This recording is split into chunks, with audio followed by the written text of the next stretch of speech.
Assalamualaikum teman-teman, berjumpa lagi dengan saya Ibu Rida pada mata kuliah baru ya, Manajemen Perpajakan 3 SKS 7B. Kalau yang semula teman-teman di MK Seminar Perpajakan juga kebetulan ketemu dengan saya ya, dan untuk kali ini ketemu saya lagi, semoga teman-teman gak bosan. Langsung saja. Untuk literatur bukunya, saya menggunakan punya Bapak Priyanto Budi ya. Teman-teman juga sudah bisa melihat di website beliau ya, di PT Indomitra. Dan bukunya ini hanya dijual di penerbit PT Indomitra ya. Jadi teman-teman kalau mencari buku selain buku maksudnya kalau teman-teman mencari buku ini, saya sarankan bisa langsung ke website. Nah, baik langsung saja untuk mata kuliah hari ini, pemaparan dengan judul yang pertama ya.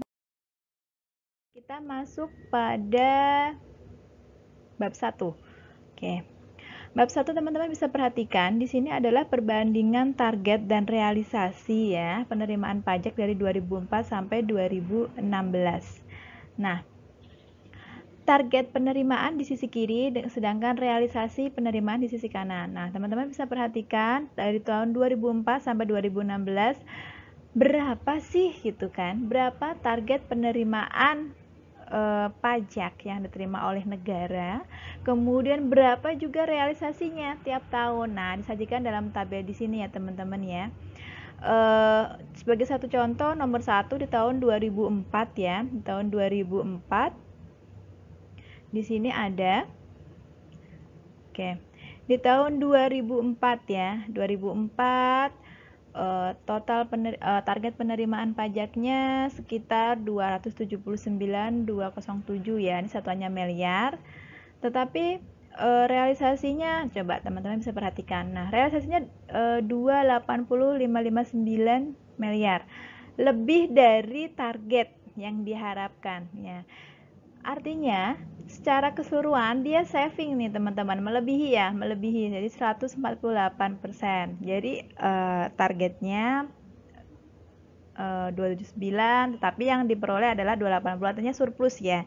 Kemudian di tahun yang berikutnya, tahun 2000 saya ambil misalkan tahun 2008. Nah, teman-teman bisa perhatikan di sini ada 609.227 miliar ya. Sedangkan untuk realisasi penerimaannya di sini masuk ke 658.701 miliar. Nah, ini saving juga nih teman-teman ya. Tuh, 108,12%. Ini artinya apa? Ini perkembangan yang bagus. Kemudian yang berikutnya lagi teman-teman juga bisa melihat dari seluruh capaian ya. Dari seluruh capaian yang ada di sini rata-rata menginjak angka kisaran 90 sampai 100. Ini menunjukkan apa? Ini menunjukkan memang progres kinerja Fiskus atau DJP ini memang memuaskan begitu. Nah, teman-teman juga bisa lihat nanti kalau misalkan pengen melihat dari tahun 2015 sampai 2016 ya, teman-teman juga bisa mencari nanti kalau pengen tahu perkembangannya sampai sekarang, mungkin yang terakhir 2019. Nah, supaya teman-teman tahu gambaran dari tabel ini bahwa ternyata memang penerimaan pajak itu dengan realisasi kurang lebih mendekati begitu ya. Ini diambil dari LKPP yang sudah diaudit. Oke, kita langsung ke berikutnya. Nah, ini adalah tabel perbandingan ya, tabel perbandingan apa Bu? Perbandingan target dan realisasi yang tadi. Kalau yang tadi disediakan dalam bentuk tabel ya, tabel dan numerik, sekarang disajikan dalam bentuk grafik dan numerik. Nah, untuk yang merah teman-teman bisa melihat ya, yang merah ini, nah yang merah ya, yang merah ini adalah grafik targetnya ya, grafik targetnya. Kemudian untuk yang hijau ya, hijau ini adalah target pajak di APBN. Yang atas target pajaknya satuannya adalah triliun, yang merah tadi. Kalau yang hijau ini satuannya persentase ya. Kemudian untuk yang ungu, ya, yang ungu ini teman-teman ini adalah realisasinya. Nah, bagaimana realisasinya? Ini ada yang sudah naik sedikit, kemudian stabil, kemudian naik. Nah, kemudian untuk yang biru ini adalah bentuk prosentasenya yang bawah. Nah, kalau teman-teman nanti agak susah membaca dalam bentuk tabel, teman-teman kalau melihat grafik mungkin lebih kelihatan ya. Nah, dari sini teman-teman kelihatan. Oke. Nah, kemudian kita masuk ke target anggaran penerimaan dan belanja. Di sisi kanan ada pie chart dalam bentuk penerimaan, kemudian di sisi kanan ini adalah belanja ya. Ini belanja, kemudian kalau yang ini adalah penerimaan. Nah, kita bahas dulu untuk yang penerimaan.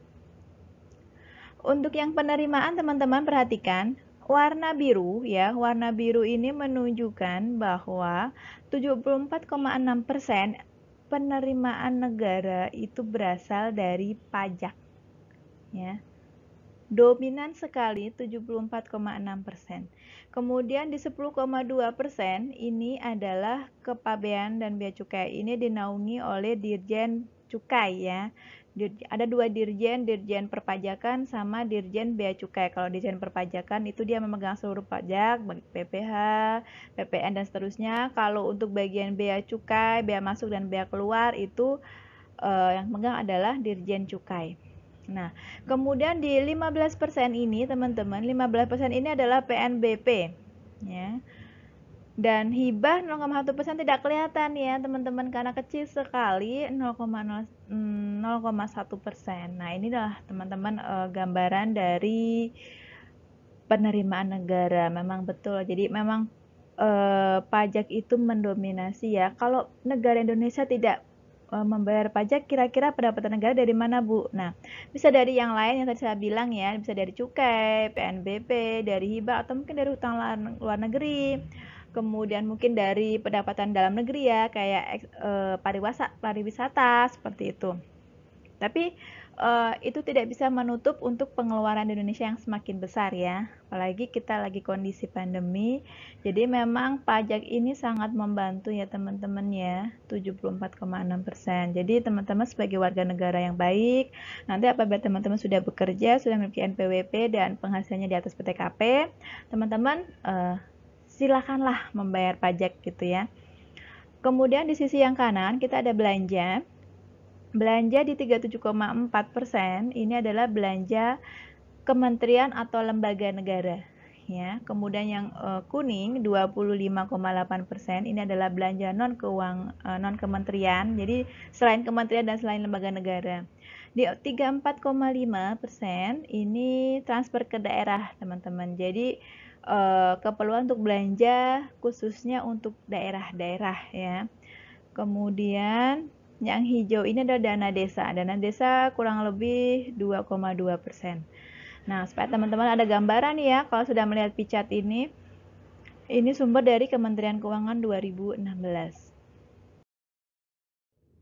Nah, kemudian di sini, kita tahu bahwa ada dua pihak ya, kita sebagai wajib pajak. Kemudian satu lagi adalah Fiskus atau Dirjen Pajak ya.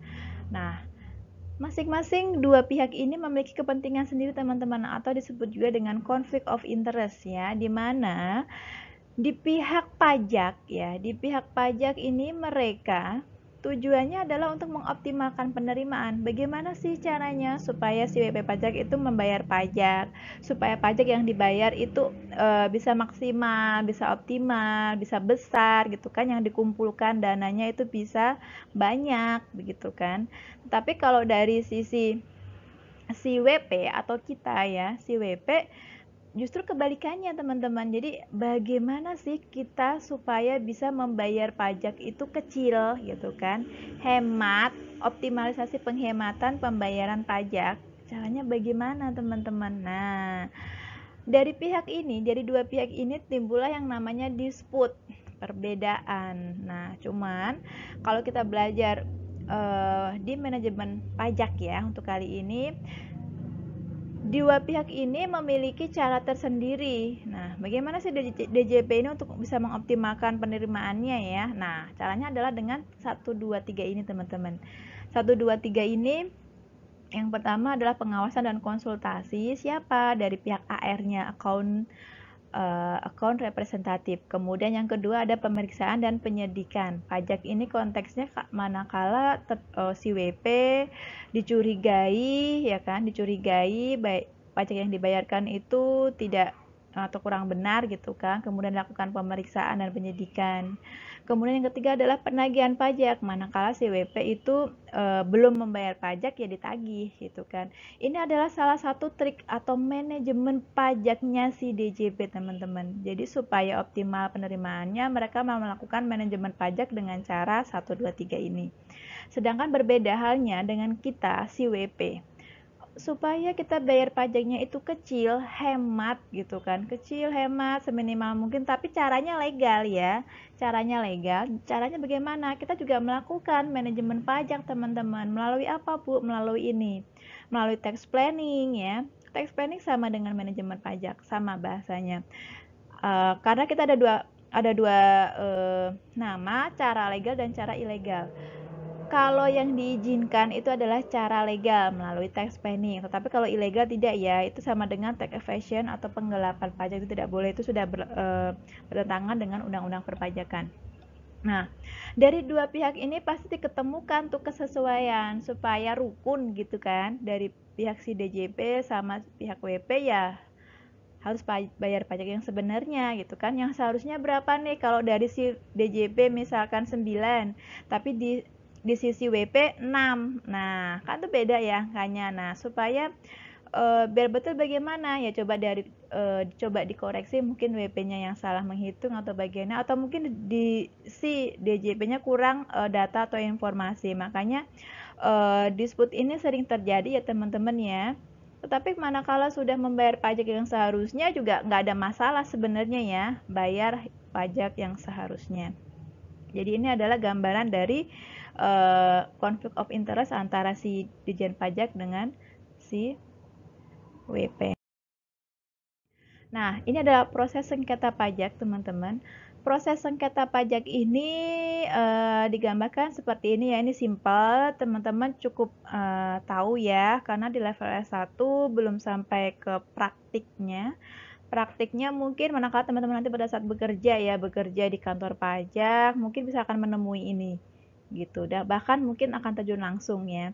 Tapi untuk di level S1 kita masih belajar teori, tapi yang penting teman-teman tahu ya cara atau urut-urutannya atau dasar-dasarnya. Nah, pertama, teman-teman sebagai WP ya, sebagai WP teman-teman sudah wajib pajak, sudah memenuhi subjek maupun objek pajaknya, sudah dianggap sebagai wajib pajak. Nah, manakala wajib pajak itu dia harus kalau self assessment kan kita menghitung sendiri, menyetor sendiri, melaporkan sendiri kan. Nanti kita melaporkannya dalam bentuk apa? Dalam bentuk SPT atau surat pemberitahuan. Nah, surat pemberitahuan ini teman-teman ya, nanti akan diperiksa nih sama si Fiskus. Nah, oh kalau misalkan nih kok ternyata yang dihitungnya berbeda gitu kan, yang tadinya 9 jadi 6 atau 6 jadi 9 gitu kan. Nah, nanti akan diberikan surat peringatan dulu, biasanya surat peringatan ke si WP tersebut untuk melakukan pembetulan SPT, biasanya pembetulan pertama, pembetulan kedua. Kalau misalkan kok masih salah terus, nah ya kan sudah antara si WP sudah menginformasikan bahwa data ini sudah benar, angkanya sekian gitu kan.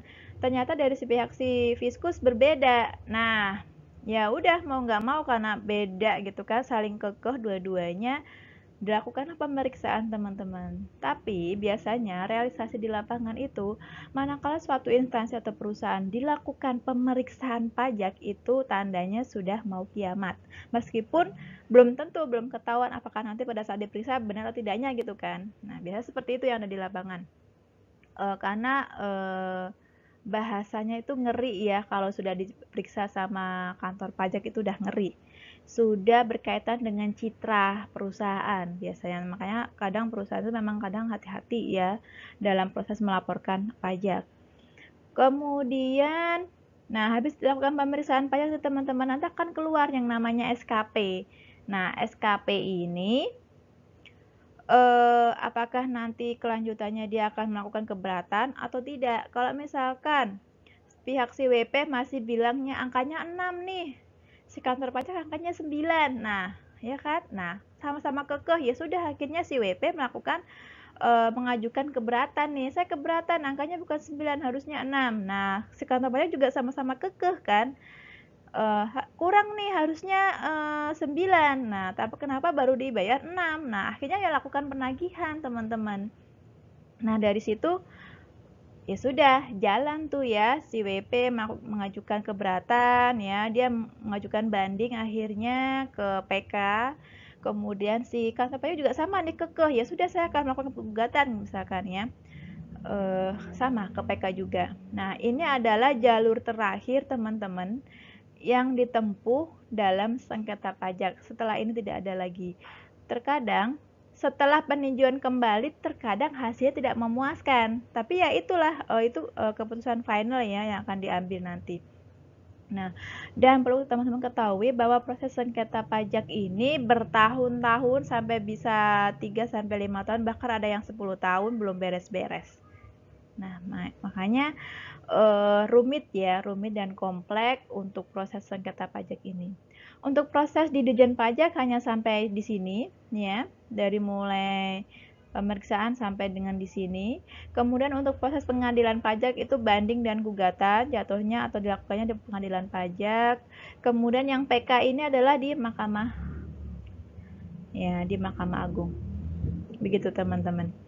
Ini kondisinya kalau sudah benar-benar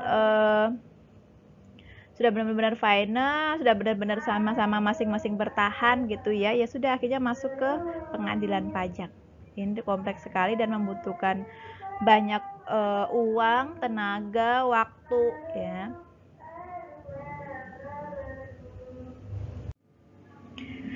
Oke, kita lanjut ya.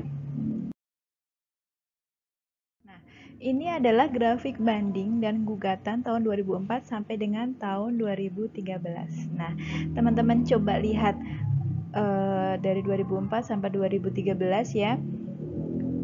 Banyak sekali ya kasus sengketa pajak yang ada di Indonesia.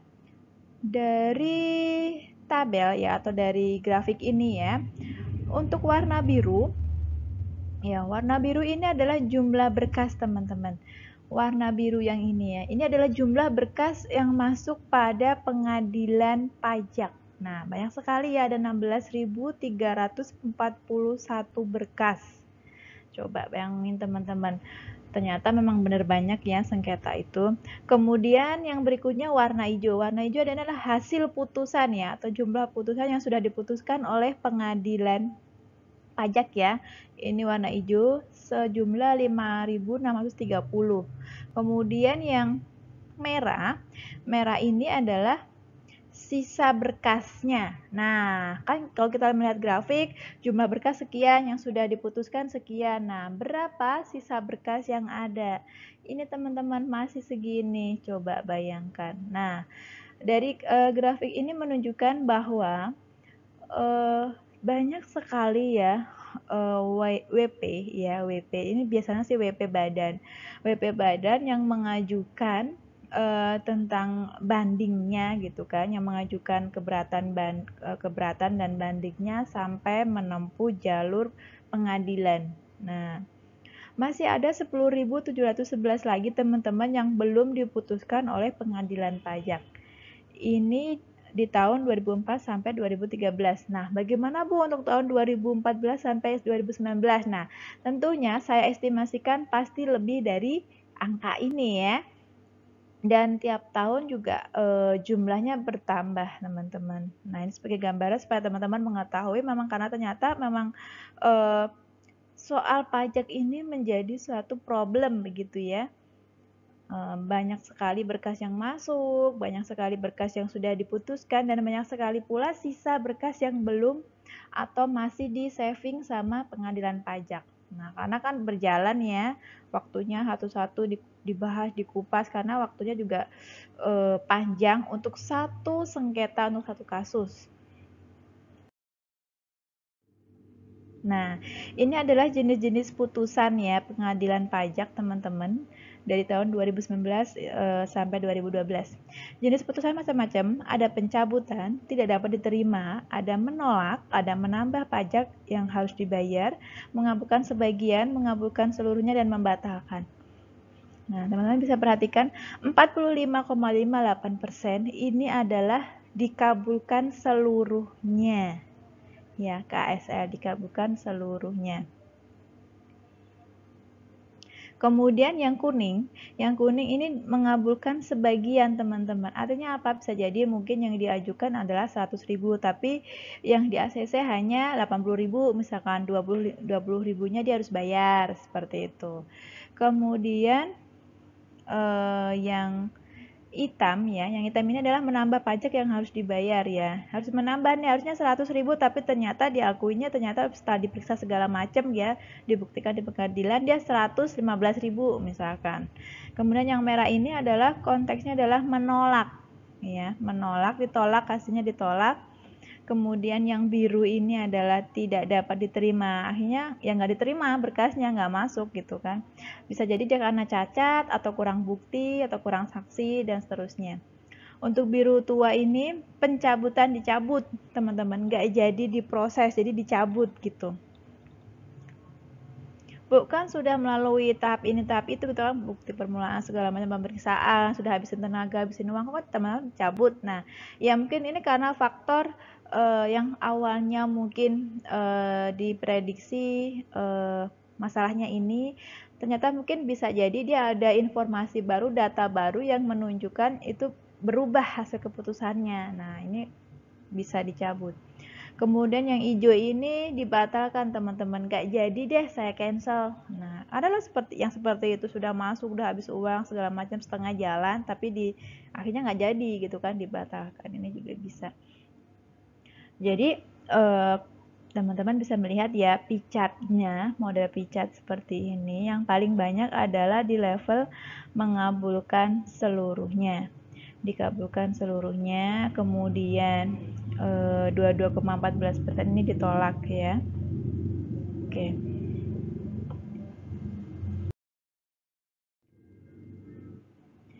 Oke, kalau yang ini adalah grafik permohonan peninjauan kembali. Ini adalah grafiknya teman-teman ya. Bisa dilihat dari grafik. Ini level WP, DJP, DJB, BC itu ada bea cukai ya, Pemda. Jadi dilakukan peninjauan kembali gitu kan, hasilnya sudah ketemu tapi masih minta PK, masih minta peninjauan kembali. Nah, banyak juga ya teman-teman ya. Jadi merasa hasil ketok palu dari pengadilan pajak itu mungkin ada yang belum puas dari salah satu pihak, akhirnya dia minta ditinjau kembali melalui peninjauan kembali. Setelah dilakukan PK, ya selesai, itu adalah final, keputusan akhir. Mau nggak mau harus menerima. Nah, untuk yang ini tidak usah ya. Ini adalah versi grafik permohonan peninjauan kembali ke Mahkamah Agung. Ini adalah cara-caranya. Mereka melakukan evaluation, synthesis, analysis, application, comprehension, knowledge. Ya, untuk materi 2 dimensi tujuan pembelajaran setelah revisian ini juga nggak usah. Ini adalah prosedur yang mereka lakukan. Kita tidak masuk ke ini. Nah, ini juga tidak usah ya. Ini lanjutan yang tadi. Jadi proses-prosesnya mereka harus mengerti ya, cara-caranya teman-teman. Ini adalah langkah-langkahnya ya untuk peninjauan kembali. Oke. Kita ingat ya namanya manajemen perpajakan, manajemen dan pajak, dari kata manajemen dan pajak. Manajemen sendiri teman-teman sudah tahu, sudah pernah ikut di mata kuliah pengantar manajemen. Kalau kita ingat manajemen, ada fungsi-fungsi manajemen ya, atau disebut dengan POAC ya. Ada planning, organizing, actuating, sama controlling biasanya. Untuk actuating sama leading ini sama ya teman-teman. Nah, dari mulai planning kita merencanakan apa sih visi kita, apa misi kita, apa rencana kita gitu kan, apa strategi kita, itu planning. Kemudian kalau organizing, bagaimana sih kita melaksanakan supaya visi, misi, rencana, dan strategi kita bisa berjalan. Dengan cara apa, bagaimana, dan siapa yang melakukannya. Nah, itu organize. Kemudian di leading atau acting. Ini bagaimana kita mencoba memotivasi SDM, kan karyawannya begitu ya, karena kan mereka sebagai pelakunya. Nah, bagaimana kita memotivasi, memberikan pengarahan, pelatihan, training segala macam supaya apa?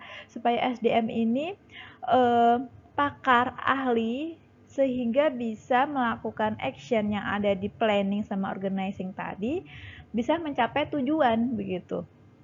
Kemudian ada controlling. Nah, kalau sudah ada planning, organizing sama leading ya kita harus kontrol kan karena kita ada action di situ. Ya, apakah rencana atau strategi yang kita terapkan nanti sudah baik atau belum? Kita review lagi ya kan untuk memastikan bahwa apakah sih si controlling ini ya. Jadi untuk memastikan tujuan yang tadi dirujuk di awal di planning ini apakah sudah terlaksana atau belum gitu kan, berjalan dengan efektif atau efisien atau belum. Nah, itu controlling.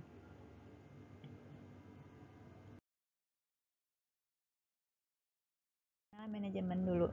Ada 4 sumber daya teman-teman ya, sumber daya manusia, sumber daya keuangan, sumber daya fisik, maupun sumber daya informasi. Nah, ini salah satu contoh ya, salah satu contoh misalkan ini di perusahaan manufaktur sebagai wajib pajak manufaktur. Sumber daya manusianya berarti siapa? Ya berarti buruh, pabrik, kepala bagian, direksi. Sumber daya keuangannya siapa? Ya berarti pabriknya, pemegang sahamnya, investasinya. Kemudian sumber daya fisik, ya berarti ada labanya, gedung kantor, kendaraan operasi. Ini salah satu contohnya saja beberapa contohnya. Kemudian sumber daya informasi ya berarti dilihat dari kondisi ekonomi atau mungkin proyek penjualan atau sales atau laba ya.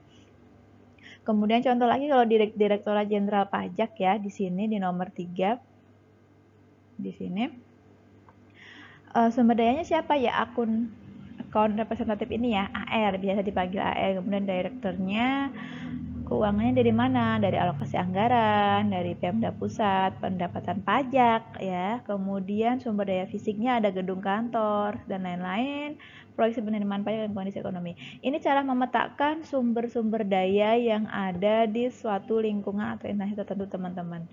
Kemudian kalau di Mahkamah Agung bagaimana? Kalau di pengadilan pajak bagaimana? Nah, ini contoh saja ya. Untuk transformasi identitas individu ke identitas manajer ini tidak usah, yang penting teman-teman ya, yang penting teman-teman bisa melihat bahwa sumber daya tadi ya, ada human, ada financial, ada physical, ada information, ini dilakukan manajemen ya. Tujuannya untuk apa? Tujuannya adalah untuk tujuan efisien dan efektif ya. Bagaimana supaya tujuan yang kita capai itu bisa berjalan dengan lancar, bisa dengan efektif dan efisien ya. Untuk yang lain ini sebagai penjelasan dari individu menjadi seorang manajer. Ini saya skip saja. Nah, ini yang tadi teman-teman. Jadi konteksnya proses manajemen ya ini teman-teman. Dari sumber daya ya, kemudian di manajemenkan untuk mencapai tujuan gitu. Jadi bagaimana kita melakukan pengelolaan sumber daya ya sesuai dengan fungsi manajemennya untuk mencapai tujuan efektif dan efisien.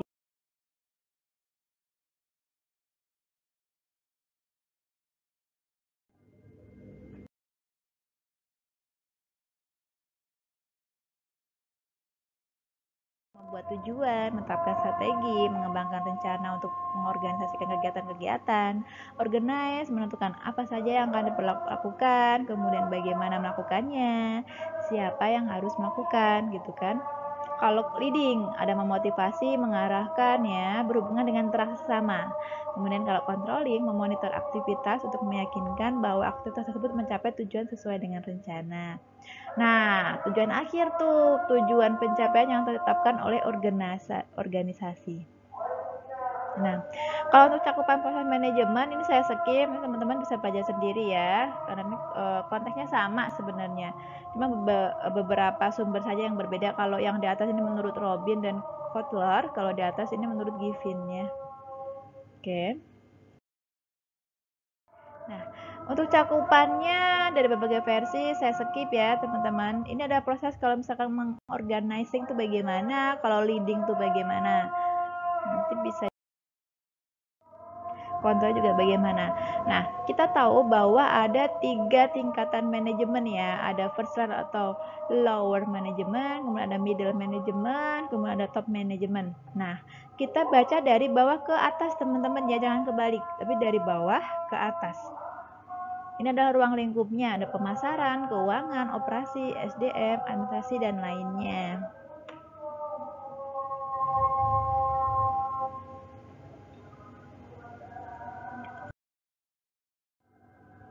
Oke, untuk transformasi kompetensi manajemen, teman-teman bisa skip saja.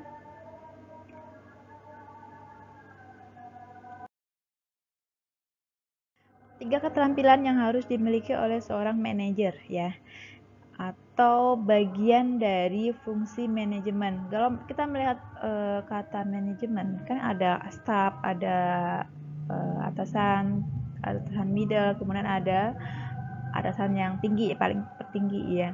Ada 3 keterampilan ya, keterampilan teknikal, ada human skill, ada conceptual skill. Nah, bagi pihak bawah yang tadi ya, first line atau lower level manager, itu lebih membutuhkan technical skill teman-teman. Technical skill adalah kemampuan untuk bisa mengaplikasikan ya, mengaplikasikan. Contohnya kalau di lapangan itu atau di perusahaan itu dia mampu mengaplikasikan sesuatu ya, entah itu mesin, barang ya, apapun. Oke, jadi kalau untuk skill atau human skill ya, human skill ini adalah kaitannya dengan bagaimana dia bisa mengkoordinir sesama ya, sama manusia. Sesama ini jatuhnya di middle ya, di middle ini lebih dibutuhkan di level middle manager.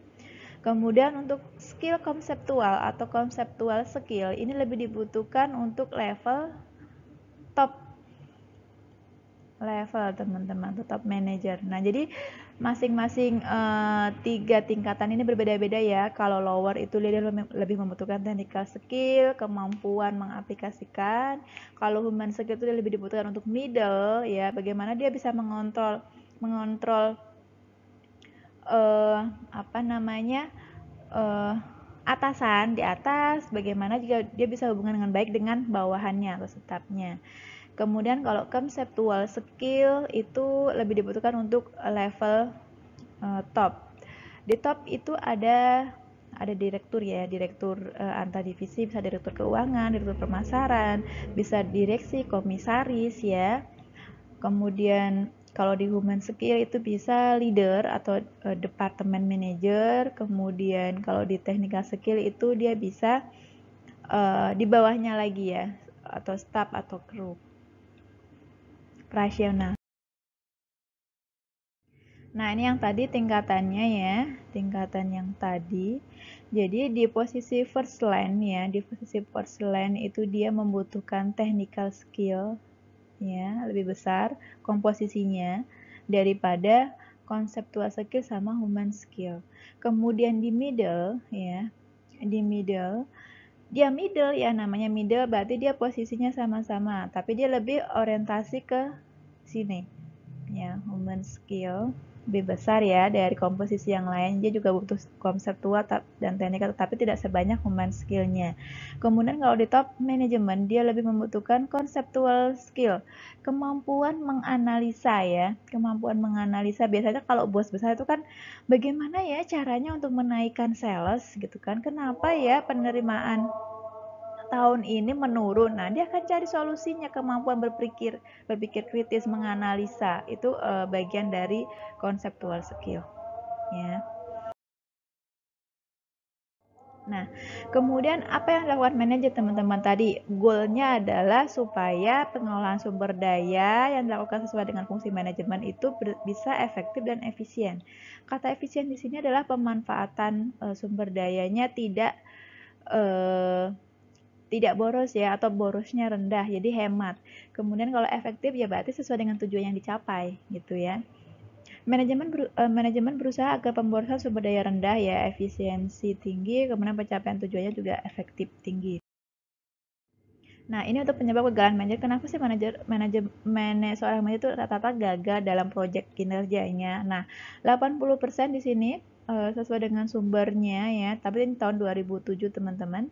Keterampilan berpraktek komunikasi yang tidak efektif. Nah, ini salah satu penyebabnya teman-teman. Ini sudah dibuktikan ya, sudah dibuktikan oleh ahli bahwa komunikatif itu penting ya, karena ini tidak atau kurang cakap. Yang kedua, hubungan kerja atau keterampilan interpersonal yang kurang baik. Nah, jadi kurang dekat begitu. Jadi mungkin teman-teman harus kalau misalkan nanti mau mencari pekerjaan lebih baru harus lebih bagus dari yang kemarin ya, harus mampu berkomunikasi. Pintar hanya tidak cukup ya teman-teman, tapi harus berani, harus interaktif, harus komunikatif. Nah, ini organisasi dan lingkungannya, ini skup-skupnya ya teman-teman ya, dari pemilik, direksi, pekerja, lingkungan fisik, ini skupnya ada pesaing, pelanggan, pemasok, mitra, regulator. Skup lebih luasnya lagi ada dimensi internasional, dimensi teknologi, dimensi ekonomi, ya, kemudian sosial kultural, dimensi politik. Nah, oke ya. Hubungan manusia, manajemen, dan organisasi serta lingkungannya. Ini adalah kalau kita gambarkan flowchart-nya seperti ini ya. Seperti ini ada kondisi alam ya, kelangkaan sumber daya dan ketidakramahan terhadap alam. Nah, itu menimbulkan kebutuhan ekonomi, sosial, politik. Nah, dari kebutuhan itu, bagaimana sih untuk memenuhi kebutuhan itu kalau misalkan ada scarcity ya, ada kelangkaan sumber daya alam, otomatis kan dia akan bergejolak dari sisi ekonomi ya kan. Langka nih bagaimana kita mencari produk ini misalkan, tapi karena barangnya langka ya jadi permasalahan ekonomi gitu kan. Kemudian apalagi sosial, politik juga bisa. Nah, kemudian nih para beberapa pihak mungkin karena ada kepedulian mereka membuat apa namanya atau organisasi tertentu mungkin menggunakan teknologi mereka ya, teknologi termutakhir mempengaruhi bagaimana organisasi beraktivitas. Jadi menggunakan teknologi di sini bukan teknologi alat, tidak hanya alat, tapi manajemennya mereka yang tadi saya bilang POAC itu. Nah, dilakukan dengan fungsi tertentu menggunakan mengalokasikan dan memanfaatkan secara efektif usaha manusia dan sumber daya fisik guna mencapai tujuan tertentu.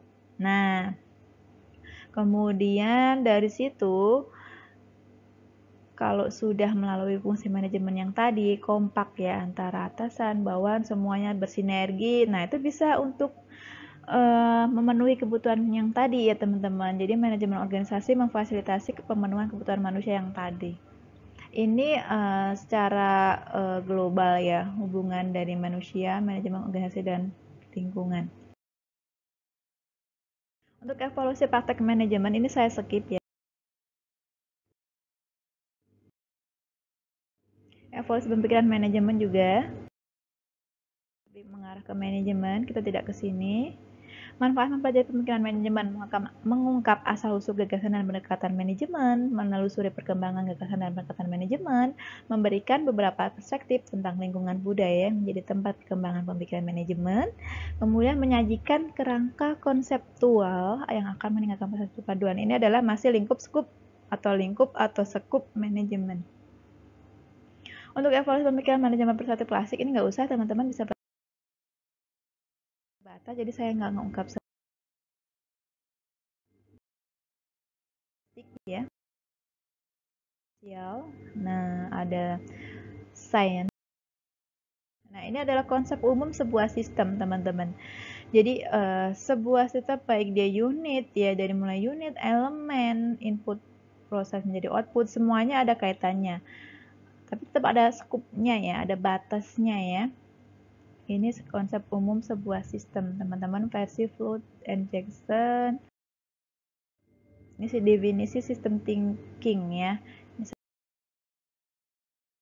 Untuk langkah-langkah benchmark dari mulai ada plan ya kan, merencanakan, kemudian menemukan, find, kemudian dikolektif ya, dikumpulkan, kemudian dianalisis, kemudian dilakukan perbaikan, dilakukan kesimpulan, perbaikan, improvement gitu kan. Ini untuk tingkatan kinerja berbasis sigma ini ya.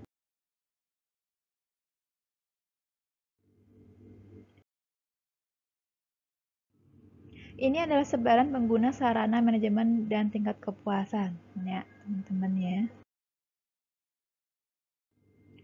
Ini untuk decision support system ke business intelligence ke analytic ya, teman-teman. Tidak enggak.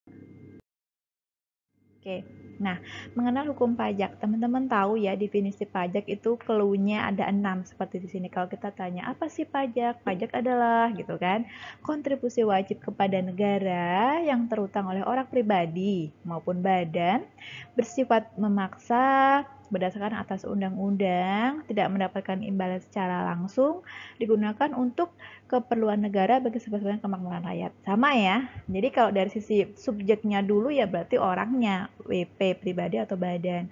Kemudian objeknya ya berarti kontribusinya apa atau barangnya apa berikan kepada negara. Sifatnya memaksa, kemudian landasan hukumnya undang-undang, bentuknya kontrapestasi ya, tidak mendapat imbalan secara langsung. Jadi tidak harus langsung, tapi bentuknya adalah tidak langsung. Bisa seperti mungkin pembuatan jalan, taman rekreasi yang teman-teman dapat ya. Teman-teman bisa melalui jalan tol, jalan raya, jembatan. Itu adalah hasil dari pajaknya teman-teman juga sebenarnya ya. Jadi teman-teman memberikan kontribusi atau membayar pajak, kemudian nanti dikembalikannya juga ke teman-teman, tapi bentuknya secara tidak langsung dalam bentuk ya bisa barang ya. Yang tadi saya bilang ada jembatan, fasilitas umum, taman bermain dan seterusnya. Hierarki sumber hukum pajak. Ini teman-teman, ini adalah penjelasan sumber hukum ya. Kalau sumber hukum pajak ini kita banyak ada undang-undangnya, 45, ketetapan MPR, undang-undang ada PP ya. Ini Kepres ada Perda, Permen, JP ya. Untuk jenis penaksiran hukum ya, ini sesuai dengan tata bahasa, gramatika, ya, sejarah, kemudian sistematik. Ini saya banyak sekali ya teman-teman. Oke. Ini adalah alur penghasilan dan pengeluaran di dalam suatu perekonomian. Ini secara selintas saja ya teman-teman. Ada perusahaan, dia memproduksi barang ya, dimana kalau customer pelanggan berarti dia mengkonsumsi gitu kan. Cuma kalau ini kita konteksnya lebih ke perusahaan itu berkaitan dengan, kita baca dulu dari perusahaan, ada rumah tangga, ada jenis-jenis pasar ya. Pasarnya apa saja Bu? Pasar produksi. Ini untuk perusahaan-perusahaan yang dia memproduksi barang. Kemudian pasar modal kaitannya dengan pembiayaan. Siapapun yang butuh modal larinya ke pasar modal. Kemudian ada pasar barang konsumsi. Ya, ini berarti ya pasar untuk jual beli ya. Kalau di sini ini adalah alur dari perekonomian. Ini saya tidak kupas panjang. Klasifikasi pajak berdasarkan alur perekonomian. Teman-teman nanti bisa baca sendiri ya, karena ini banyak dari sisi perusahaan maupun di sisi rumah tangga. Pembagian pajak berdasarkan lembaga pemungut. Nah, ini jenisnya banyak-banyak teman-teman. Kita tahu ya, pemungut pajak itu bisa dari daerah, bisa dari pusat. Kalau pusat instansinya siapa? Kemenkyu sama Bea Cukai yang tadi saya bilang. Dirjen pajak itu Kemenkyu, kalau bea cukai itu ya bea cukai, beda lagi ya. Untuk jenis pajaknya, kalau untuk Dirjen Pajak ada PPH, PPN, PPNBM ya, Bea Materai, PBB ya. Kemudian kalau untuk cukai itu ya khusus menangani tentang bea masuk atau cukai atau bea masuk, bea keluar sama cukai, itu saja teman-teman. Kemudian kalau untuk Pemda ya berarti ada wilayah provinsi, ada kota. Kalau yang provinsi ada PKB, ada BBKNKB, PBBKB, pajak air. Ya, untuk kota, hotel, restoran, hiburan, reklame, penerangan jalan, mineral, bukan logam dan batuan, dan seterusnya. Ya, jadi kita harus bisa membedakan. Untuk memahami konteks pajak yang tadi saya udah ungkap di awal ya teman-teman. Jadi aktivitas dan prosesnya ya pengelolaan sumber daya yang ada, dilakukan sesuai dengan fungsi-fungsi fungsi-fungsi manajemen ya, bukan fungsi pajak, fungsi-fungsi manajemen yang tadi ada POATS atau planning, organizing, actuating atau leading, kemudian controlling, kemudian gunanya untuk mencapai tujuan. Tujuannya diharapkan berjalan sesuai dengan planningnya tadi, bersifat efektif dan efisien ya. Tuh, ini adalah konteks manajemen pajak. Jadi sama teman-teman ya. Nah, ini yang tadi sudah saya jelaskan di awal ya. Nah, kalau dari konteks lingkungan proses perencanaan pajaknya sama teman-teman. Jadi kalau untuk tujuan operasional itu berarti tadi levelnya ada di first line manager atau lower manager. Kemudian kalau tujuan taktis, rencana taktis itu jatuhnya di middle manager. Untuk tujuan strategis ya yang tadi ada di top manager. Oke, sama teman-teman. Nah, ini tadi ya, sudah sama ya. Kalau di sini dikasih contoh untuk first line itu level supervisor, untuk middle itu ada manager atau kepala divisi, kemudian untuk top manager ini ada direktur keuangan. Untuk ruang lingkup manajemen pajak ya, kalau ruang lingkupnya itu kan banyak ya. Kalau misalkan contohnya di sini seperti pemasaran. Pemasaran ya berarti berkaitan dengan tim pemasaran harus memahami isu PPN, karena kan ini memasarkan ya. Kemudian dia harus tahu siapa sih yang sebagai badan pemungut kalau dia ranahnya adalah pasal 22. Kemudian ada biaya promosi. Biaya promosi kena PPN atau tidak? Nah, ya kan berapa persen tarifnya? Kemudian ada isu pemosongan PPh, ya kan ada output PPh, kewajiban daftar nominatif untuk SPT PPh badan dan seterusnya. Ini adalah lingkup-lingkupnya saja teman-teman, nanti bisa dipelajari sendiri kalau yang untuk ini. Sama ya. Kemudian untuk jenis penerapan e-governance di DJP, teman-teman tahu produk TI-nya si DJP ya, ada DMS ya. Aplikasi berbasis web yang digunakan untuk melihat image SPT ya. Jadi yang teman-teman lihat di Pajak Go ID. Kemudian ada lagi CRM ya, Compliance Risk Management. Nah, itu disebut sebagai suatu proses terstruktur yang secara sistematik untuk mengidentifikasi, menilai, membuat peringkat dan melakukan tindakan atas risiko kepatuhan pajak. Misalnya tidak mendaftar, membayar pajak dan melakukan sesuai dengan ketentuan. E-registration. Nah, ini tinggal teman-teman yang dilakukan untuk pendaftaran online ya. Kemudian e-billing untuk tagihan, pembayaran ya. Untuk kode-kode bill ada di sini. Ini untuk pembayaran teman-teman. Filing. Nah, ini digunakan untuk teman-teman apabila mau melaporkan SPT dalam bentuk fasilitasi e-PIN ya. Suatu cara penyampaian SPT secara elektronik. Jadi teman-teman nggak perlu datang ke kantor pajak menggunakan SPT formulir fisik. Nah, teman-teman juga bisa menggunakan e-PIN. Ini yang juga saya pakai ya. Kemudian e-faktur. Nah, e-faktur ini kayak ini sama bentuknya elektronik ya. Dibuat melalui aplikasi atau sistem teknologi yang ditentukan dan atau disediakan oleh DJP untuk memberikan kemudahan, kenyamanan, dan keamanan bagi pengusaha kena pajak dan melakukan kewajiban perpajakan khususnya pembuatan faktur pajak. Pakainya adalah e-faktur. Jadi nggak kertas lagi ya, jadi boros. Untuk SPT PPHOP ada, kemudian SPT tahunan badan juga ada. Jadi ini adalah bentuk fasilitas dari e-government pajak. Nah, ini masih sama ya teman-teman ya. Kalau ini untuk ESPT masa, jadi ada PPH ya. Nah, ini untuk arus informasi dan barang dalam sebuah model proses bisnis. Ini saya skip saja. Ini adalah lalu lintas yang ada di perusahaan teman-teman. Ya. Nah, di perusahaan itu ada akun payable, ada akun receivable ya, utang piutang, ada marketing, ada finance accounting ya. Bagian akuntansi ada procurement ya, ada manufacturing, logistik, ini campur semua, ada supplier, ada material and product law, ada supplier, customer. Ini adalah lingkup contohnya di dalam suatu perusahaan. Ini model SAP ERP ini yang dipakai salah satunya oleh DJP teman-teman. Jadi mereka menggunakan aplikasi ERP ya. Ini berbasis enterprise, ini untuk biasanya perusahaan biasa juga menggunakan ini, tapi perusahaan-perusahaan yang sudah besar. Oke, SAPRP ini gunanya untuk apa sih teman-teman? Salah satunya contohnya adalah untuk menghitung pajak. Nah, jadi ada bisa menggunakan ERP, kemudian untuk menjurnal. Nah, udah bisa langsung otomatis kalau menggunakan ERP. Ada penyesuaian adjustment, ada pelaporan pajak juga. Oke, cukup sampai di sini ya teman-teman. Sekiranya ada yang mau ditanyakan, bisa langsung tanya ke saya ya. Kalau sekiranya ini bermanfaat bagi teman-teman, mohon untuk bisa dipelajari ya, supaya dipelajari. Nanti ketemu dengan saya, bisa kita coba adakan simulasi ya, simulasi tanya jawab ya. Untuk pertemuan kali ini, di pertemuan pertama, saya cukupkan dulu sampai di sini ya. Jika ada pertanyaan, teman-teman bisa langsung tanya ke saya ya. Silahkan.